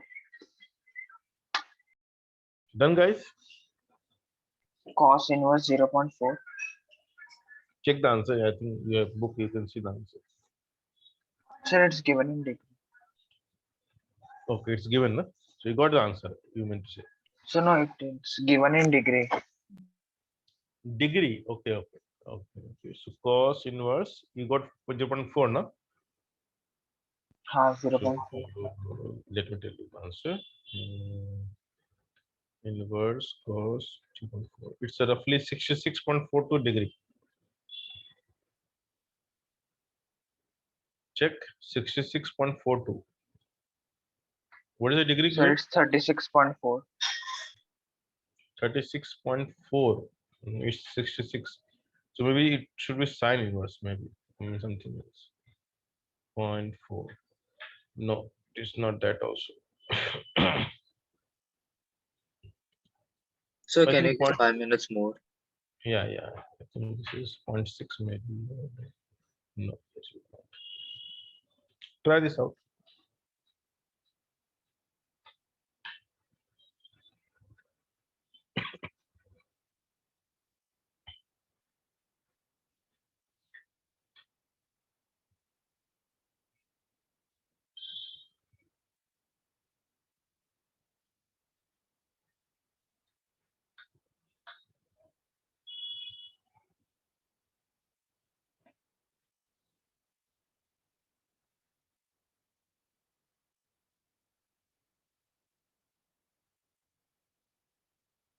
So, Yes. so in the question, can we say that the force is the tension change?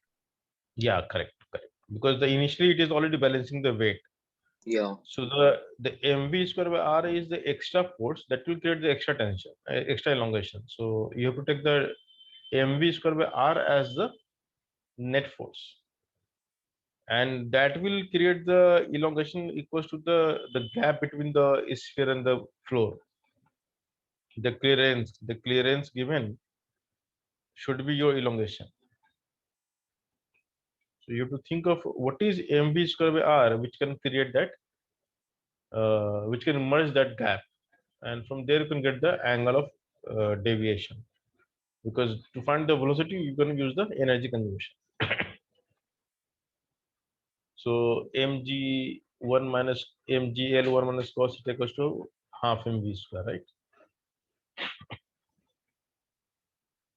So you can get the answer from there. Is this part clear what I'm saying? Yes. Yes. So that delta T1, can you? So delta, the clearance between the sphere and the ground is the elongation required, right? Like we should not Yes. have the elongation more than that. So what is the maximum velocity that can create that? What is the minimum velocity that can create this much elongation? Huh? So I don't know the question. What is the question? But I think this is the pendulum,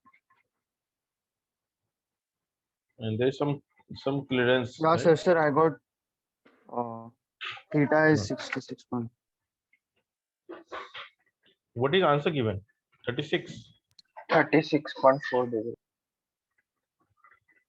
Okay. So what you're writing? You're writing mv square by the L upon cross-sectional area equals to stress equals to Young's modulus into strain, which is the gap given upon whatever you can say this as the gap. Let's say this is T or whatever H. 2 mm. Okay, whatever by original length. That's it. So mv square is how much? It's a y t. Just keep it like this, and then we can know that if you tilt by theta, loss in potential is gaining kinetic, which is exactly ayt. So 1 minus cos theta is how much? Ayt by 2 mgl. Cos theta is how much? 1 minus ayt by. Now tell me the value of flow. What is the area of cross section of wire given? What, sir? Yeah, sir, I Cross got section. 36.4 degree. So what I Yeah. got earlier was in radian. Okay. Okay. Mhm.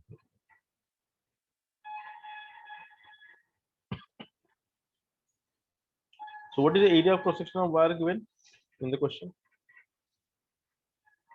What is capital A? 4 meters. 4 meter area. What you are saying? Area of cross section of the wire.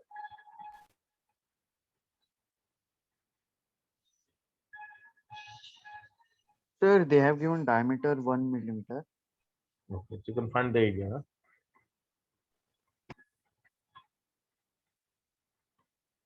1 millimeter, no?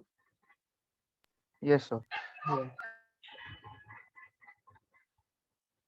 Of sphere, no sir. Not a sphere of the wire. A is the cross section area of the wire. Yes, sir. So, sir, diameter is given of wire only. Yeah. So pi by 4. Young's modulus is how much? 2 into 10 by 10 raised 11. to 11. And gap is how much? 2 millimeter. Gap is how much? 2 millimeter. 2 millimeter.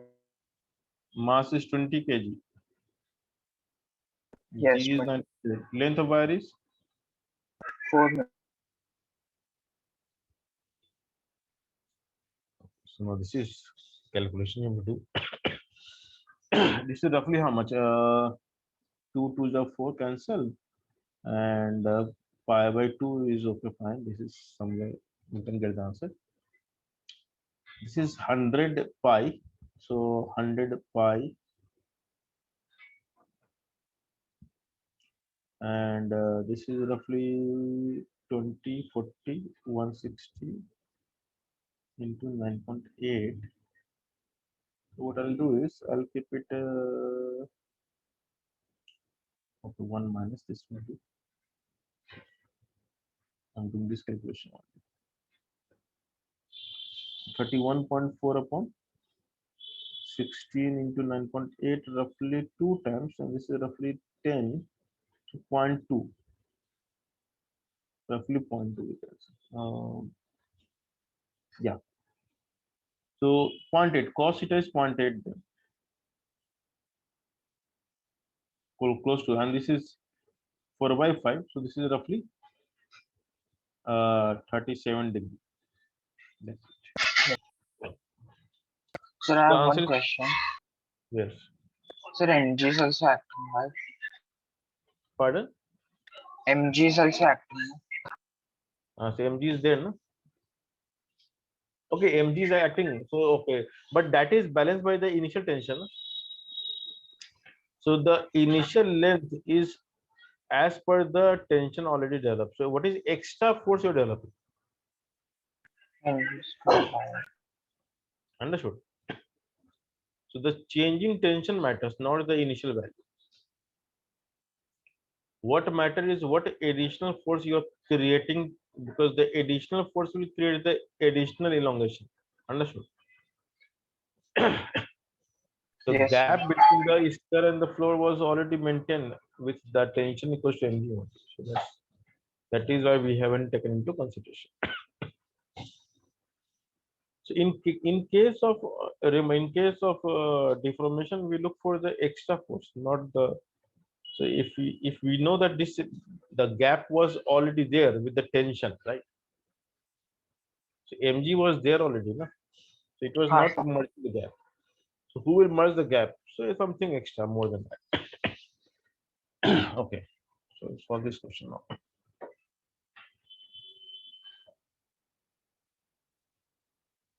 So let's say if I give you a ring, a metallic ring. So you have a good metallic ring.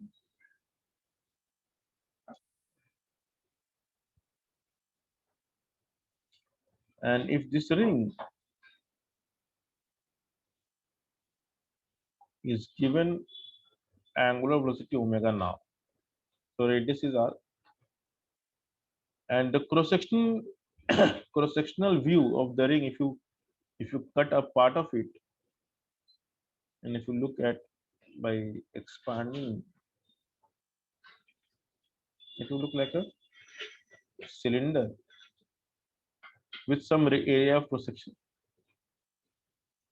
So let's say the cross sectional area of the wire of ring is A. A is the cross sectional area.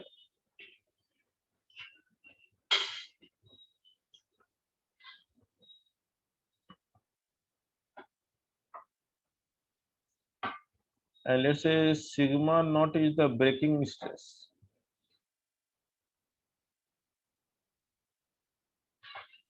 It means if the stress developed in the cross section is sigma naught, it will break. So what is the maximum omega we can give to the ring? Find omega max. So you cannot keep on turning forever and it will remain there. It will break at some point. So this kind of breaking always happens in factories where things are moving for a long time, and eventually it will tear apart.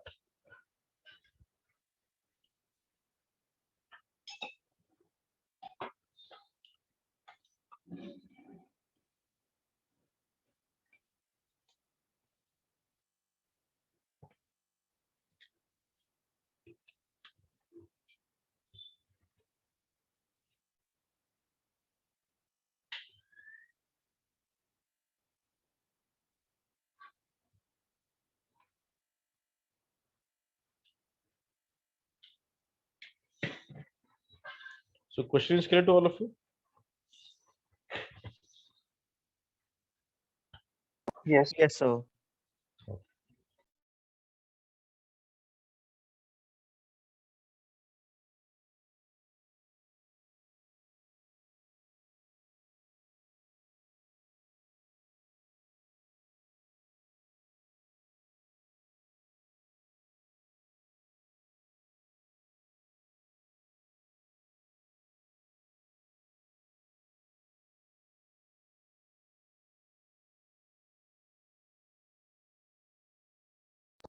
Sir, I got the tension m omega square r by 2 pi.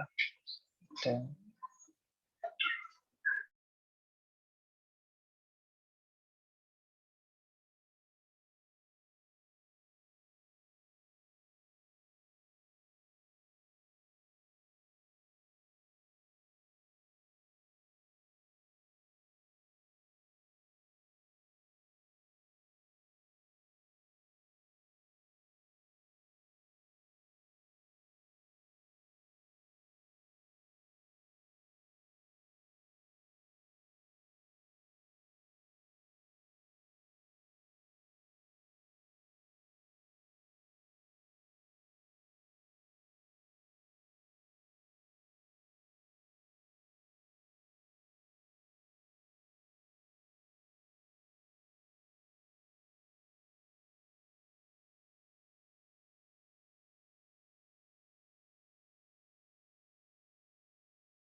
hello, sir.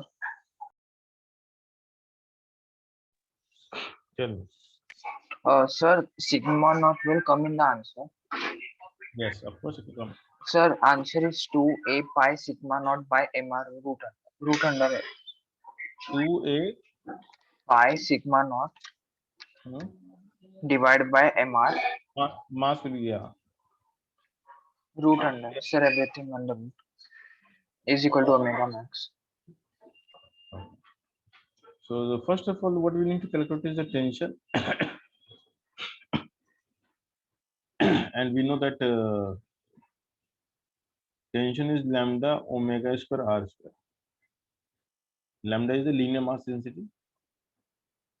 So you can say mass upon 2 pi r.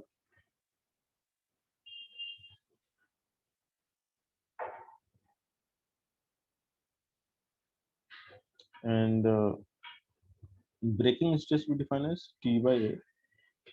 So T we can write as sigma naught into A.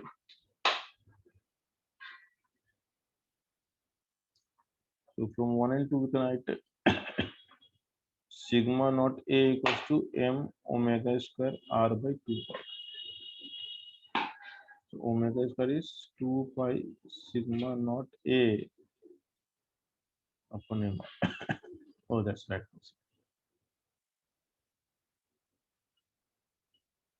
Very good. That's correct answer. So at some point of time, we have done this question in which we found this tension. And now you know that if you rotate faster than this, it will reach the breaking stress and it will break. So this puts the physical limitation that how fast we can move something.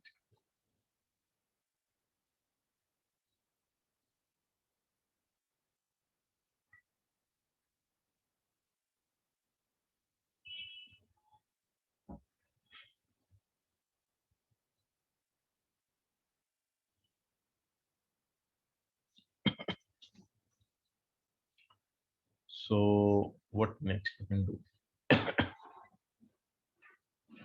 Okay. So we have done almost all questions of Young's modulus, but we can do some more challenging problem. So let's say we have a problem like this. So we'll try to find the elongation of a frustum instead of a cylinder.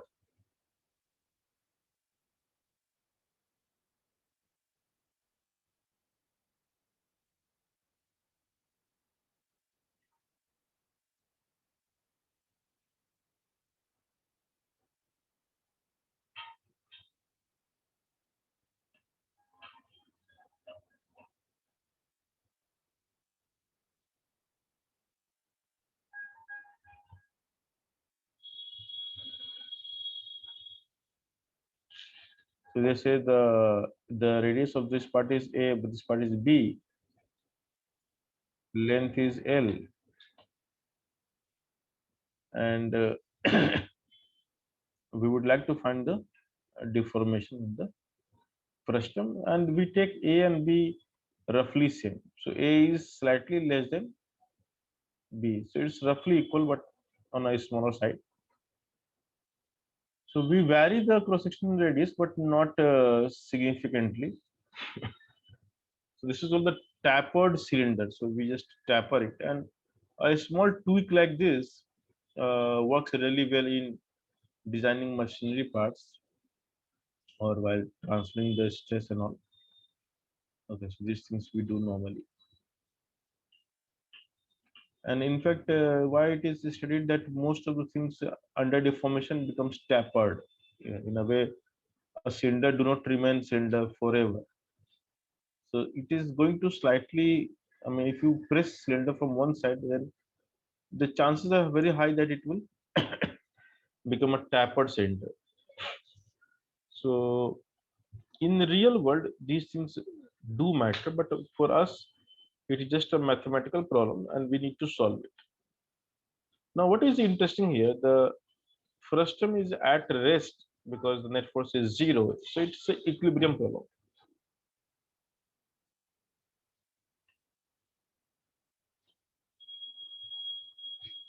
So if you draw any cross section and try to find the force acting there, it is going to be F only because net force is 0. So if you cut into two part and then you can see the force will be F. But stress is variable here. Why? Because the area is variable. So as you go from left to right, the force is same, but we have variable area.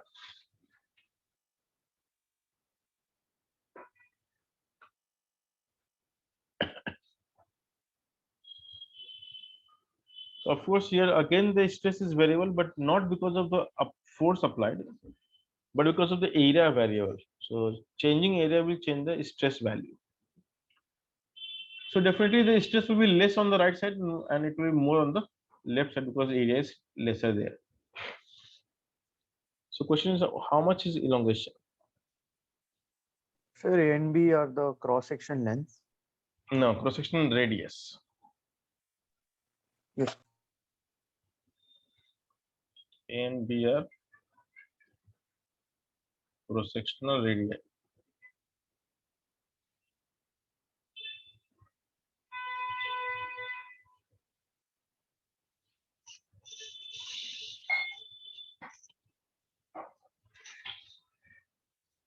Understood? So you can do the same thing. Go x cut dx and find the area and then do the integration, solve the question.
Done, guys? No, sir, solving.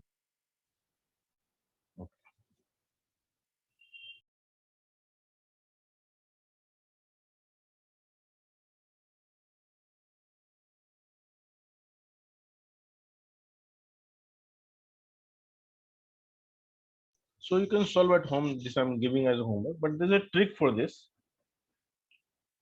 So every frustum in physics, whether it appears in elasticity or in current and electricity, or it appears in heat and thermodynamics, frustum will appear at a variety of places. And to solve every frustum problem, there is something very interesting.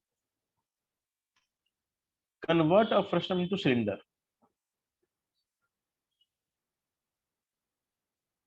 So don't consider it as a frustum, consider it as a cylinder, and we know the answer for cylinder, right?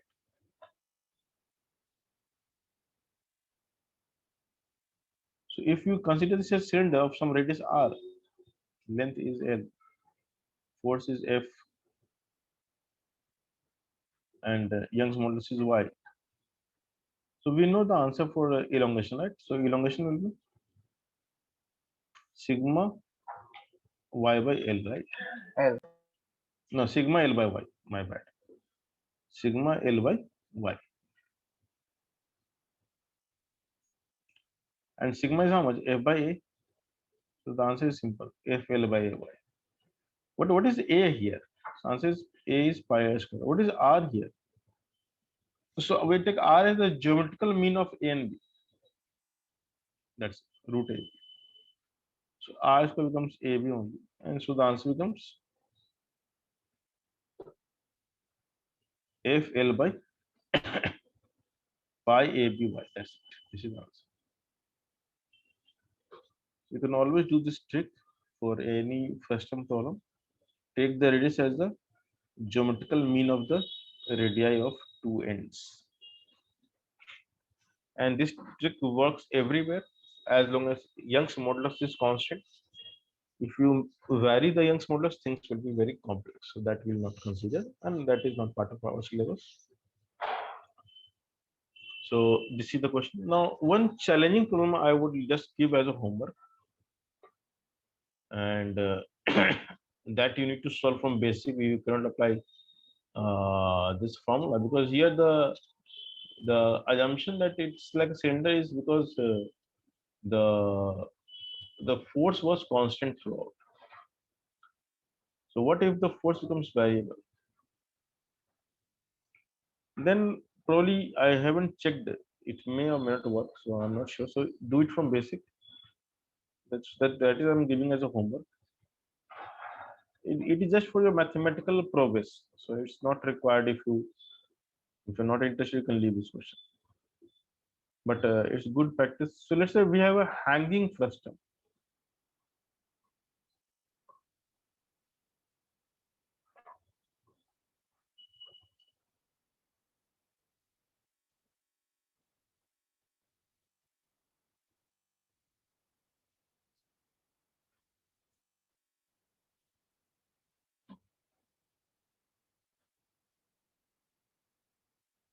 So the mass is m, length is l. Let's say the height is like l, and the radius is bottom is a d. Yes, no, this is y. Find the elongation. This is a real challenging problem. You have to do a lot of mathematical calculation and so many things with that. So for mathematical rigor, you can practice. If you're not interested in the mathematical rigor, you can leave, not an issue. So we'll see some more variety of course, modulus of elasticity in the next lecture. And this is somewhat summarizes the modulus of elasticity for the longitudinal deformation or the Young's modulus part. So we are done with the Young's modulus, and we'll see the bulk modulus and modulus of rigidity in the next lecture. It will take 2 to 3 lectures to finish the chapter, not much. So maybe I'll try to finish in next lecture, but it may extend for one more lecture up to 3 lectures. That's it. Not three, just 2 more lectures. So we have already taken 2 lectures, and 2 I will take more to finish this chapter.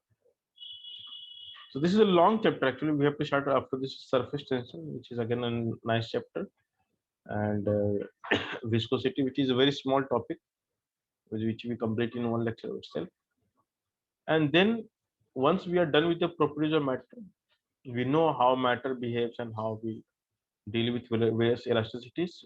We'll go back to the wave and sound chapter because that demands concept of elasticity.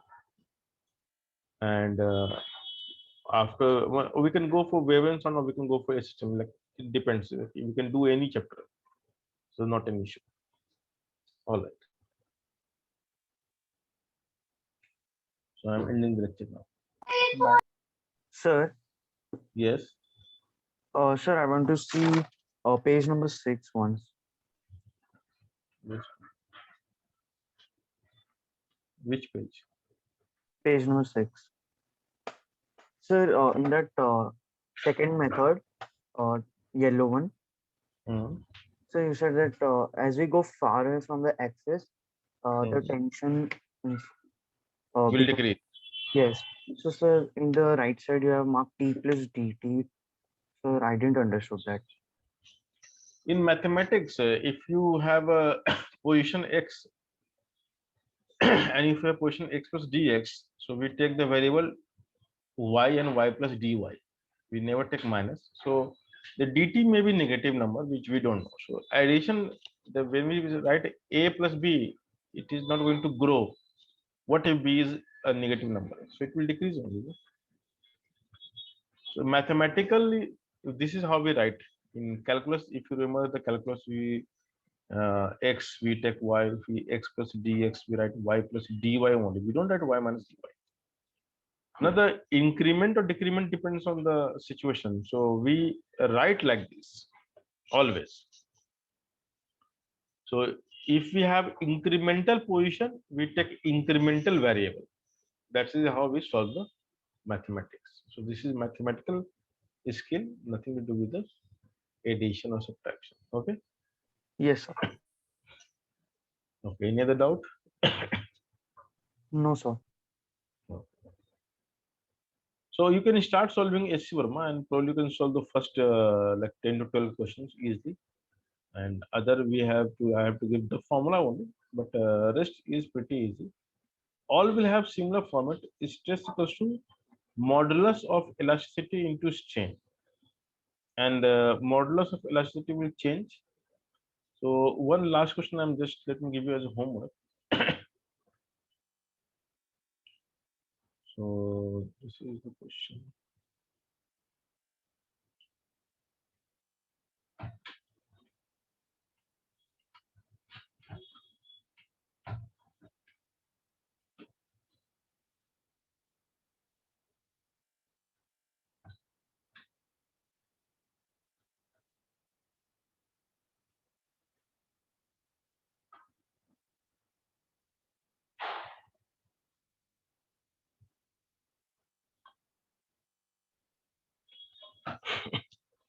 So this is exactly L by 2, so it's symmetrical. But if it is not symmetrical, that's better actually. So let me create a non-symmetrical wire.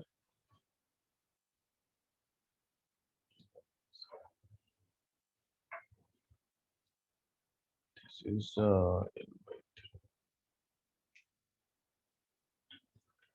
and this is wire A, wire B, and wire C. Radius of A is equal to radius of C, and radius of B is twice of radius of A. This is given to us. The mass is, and if the tension develop, and all are having same length, so this length of the wire is same. Yeah. So question is find the tension develop in wire A, B, and C. Assume the plank as horizontal.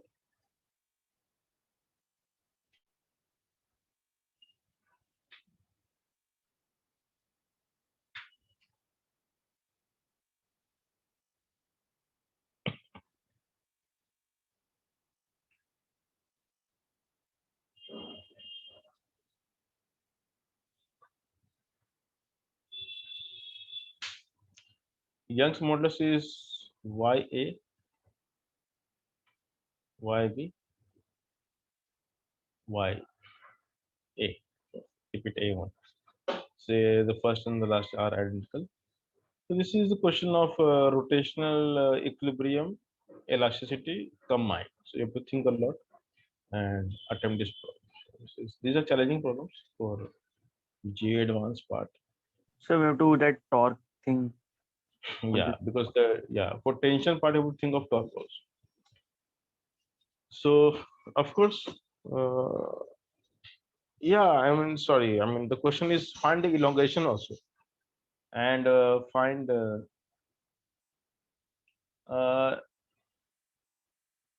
find elongation. Maybe uh,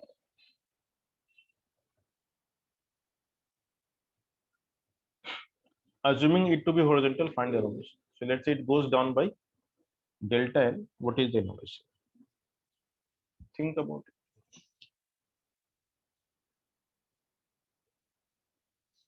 Okay. So there are variety of questions you can create like this. So I'll send some questions. You can practice. Sir, Hmm.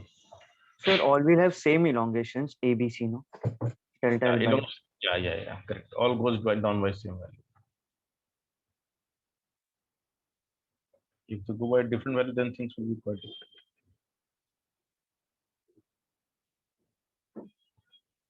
Maybe, I mean, you solve the first part, find the tension in developing each system, then maybe some other question will come. Okay, so then there are many other questions like this. We can create using concept of rotational and elasticity and other chapters. Okay, all right. Thank you, sir.